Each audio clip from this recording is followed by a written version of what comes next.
Watching the movie, what I love about a film like this is that it sets up an initial idea or a concept and it continues to change and evolve over the entire runtime. And by the end of the movie, you realize that it's a completely different narrative.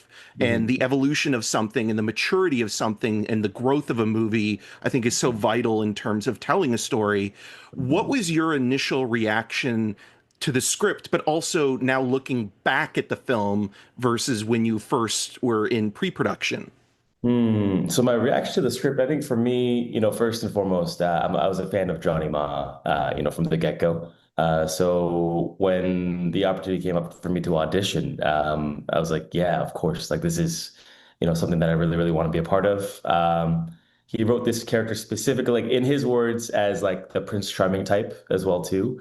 Because I think a lot of Asians navigating the industry aren't really they don't get really written to, as a Prince Charming type, right? And so yeah, just reading the script, the themes of a mother's love of identity, heritage.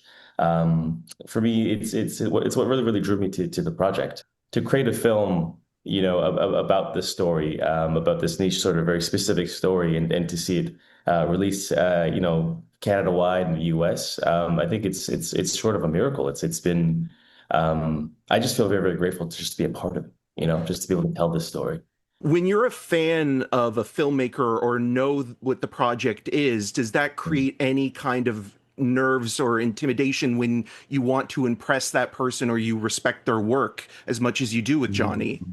I think for him, he's just such a warm and loving human being. So any preconceived notions of what you think this person is, when you get into a room with him, you're like, oh, this guy is just he's a bringer of like he knows how to bring people together. For example, when we were in Winnipeg filming on the weekends, we would have rehearsals at his condo.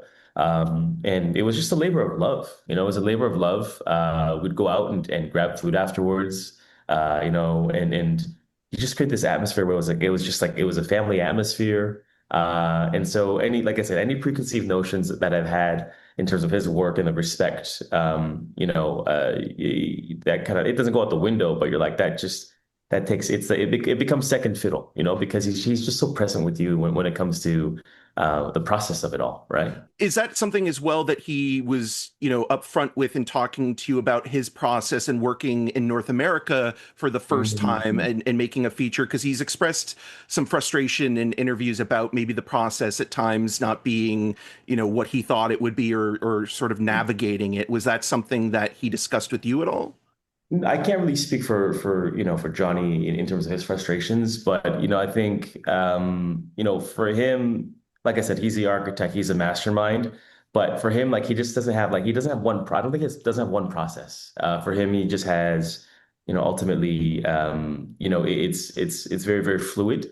Sometimes, going to a scene like he has an idea of what it's supposed to be, but at the end of the, when we come out of it, he's like, oh, I thought of this idea. Yeah, he's just very collaborative and he's so creative on such an expansive level. Yeah, it becomes not to say acting's not fun, but it's just it becomes such an enjoyable experience for sure. Yeah, it becomes like this magic. Mrs. Kim as well too. Kim Ho Jung, phenomenal. I mean, she's like a hidden, like she's done so much work in Korea as well too. And I think she's a hidden gem. Like just her boldness once again her creativity, her ability to do comedy, to do drama.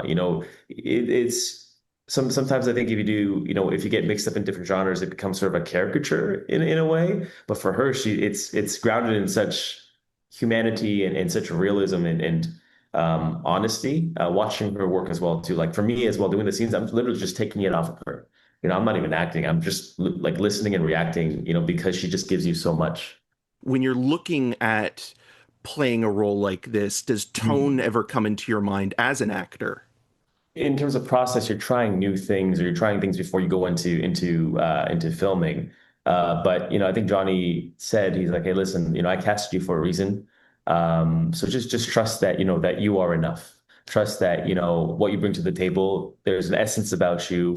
There's an energy about you. and just trust it, trust it, and don't overthink it. Just be present, be present.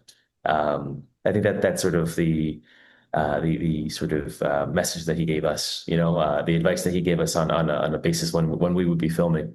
When you're Mhm. shooting on location, does shooting in such a harsh climate play a role in your preparation at all? I think Winnipeg in itself played a character, right?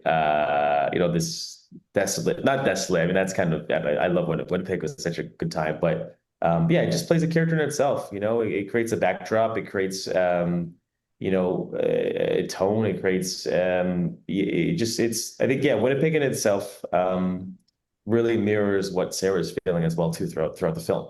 Do you also see this movie? Because I was reading like a lot of articles and reviews about the film, and the thing that it points out, because this came, was coming on the festival circuit when you had movies like Universal Language and Rumors, these other Winnipeg productions and the Johnson brothers and Guy Maddin and Matthew Rankin. Do you look at this as a part of a new wave of Winnipeg cinema, or even a travelogue to Winnipeg as much as a Johnny Ma movie? Like I remember specifically, they had someone come out from I don't know from what from Winnipeg TV and Film, and I think I met them actually at the after party for the Mother and the Bear, and just to see how proud they were. That I think it was like four. I don't even know how many films from Winnipeg that were filmed in Winnipeg came out that year, but just yeah, just to feel like this like underlying proudness of these people. Yeah, it just made me feel really really grateful to be a part of something like that. To be as you say like a new wave of films coming out or being filmed in Winnipeg. Yeah.